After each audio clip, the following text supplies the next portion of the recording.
What about our girls, though? Obviously, you don't have girls, but you coach dads with girls.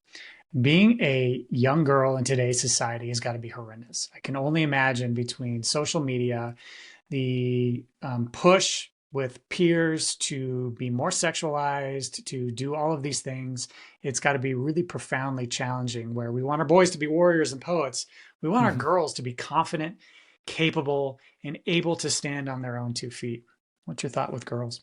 Yeah, it's obviously being a dad without girls. I have limited experience, but yes, I've had dads that I've coached that have all girls, three girls. And here's the thing I've learned in coaching dozens and dozens of dads is kids are interested in growth. They're interested in being guided. They're interested in seeing, hey, if dad's doing this, maybe I can do that. And it's amazing to watch when an example, and I'll share a short story.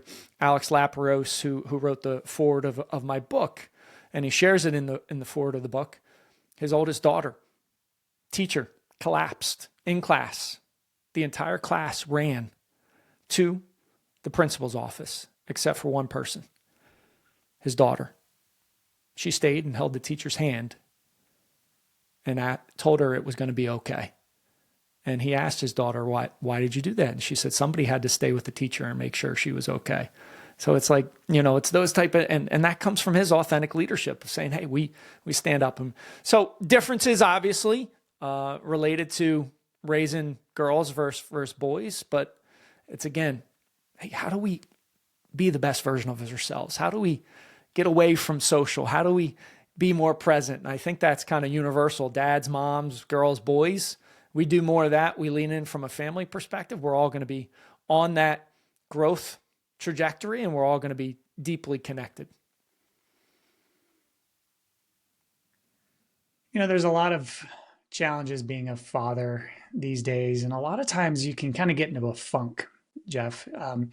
It's really challenging. You get up in the morning, try to get your kids out the door, whether they're going to school or not. You try to help your wife. You go to work, grind all day at work, come home, you're exhausted. You put your kids to bed, and then that just circle Mm-hmm. repeats itself around and around, and it can get challenging to both be motivated and to want to do more around the family. So for dads who are in a funk, they want to do more. They have that itch that they want to scratch, like you've talked about. What's kind of your recommendation for dads to really kind of rise up and make some changes? I always start with the bookends, how you wind down at the end of the night, the PM, get a great night's sleep. Ryan, I come from a place of being I'll sleep when I'm dead kind of guy. And I'd probably be, dead a lot sooner than I wanted to be if I didn't, but controlling the bookend, getting a great night's sleep. And then when you wake up, stacking wins and creating momentum in your life. And we can't control the chaos. We can't control what life throws at us, but you can control what you do right before you go to bed. And you can control what you do right when you wake up. And I've done three things every single morning for 7.5 straight years. I have not missed a day. And I drink a full glass of water when I wake up. I move my body a little bit and I meditate. And I don't care if I'm traveling for work or I'm on vacation.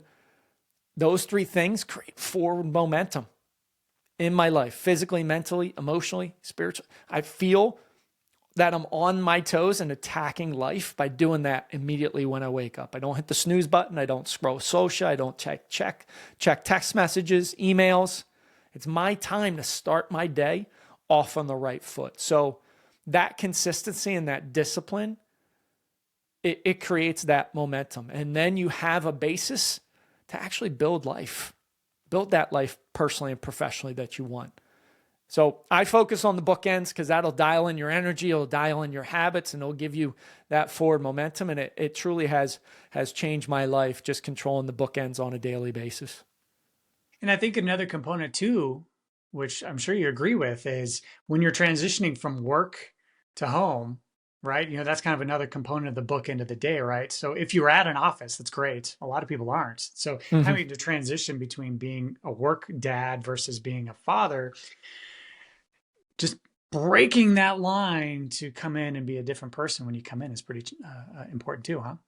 100%. And I've given recommendations of even if you are commuting from home, hey, 5 minutes before you get to the house, turn off the radio and sit in silence and being present and saying, okay, It's work identity's gone. Now it's dad identity, husband identity. How am I going to lean into my kids? And just focusing on your breath and making that switch. If you work virtually like I do, it's shutting down the laptop, it's closing the office door, and it's saying, okay, when my boys come home at 2:30, 3:30, or picking them up from lifts today, football lifts at 4, when I do that, I'm not checking email. I'm going to ask them how their day was, and I'm going to be present with them because the other stuff can wait.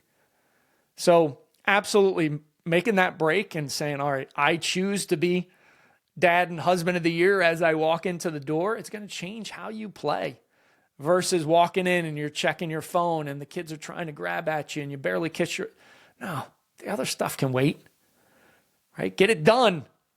Use Parkinson's law of time, right? We're all most productive right before we go away on vacation. Why?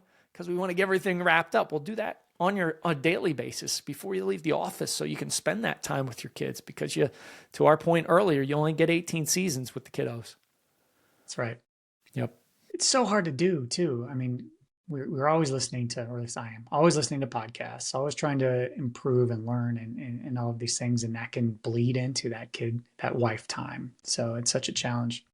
Yeah. And that's where I love stacking like multiple things. Like I'll do a 20-minute sauna, which I did this morning after I lifted. Well, that 20-minute sauna, I'm listening to an audiobook, I'm taking some notes, and I'm stretching during that. So I'm basically getting 3 wins in 20 minutes that most people aren't doing. So drive time, if you're driving, I usually don't listen to the radio. I'm listening to podcasts because that's a great time to be able, or if I go for a long run, I'm listening to an audiobook and I'm learning while I'm exercising. Like that's how I like to say in the Warrior Dad, we bend time. That's how we bend time to our will. So I love those pieces of growth.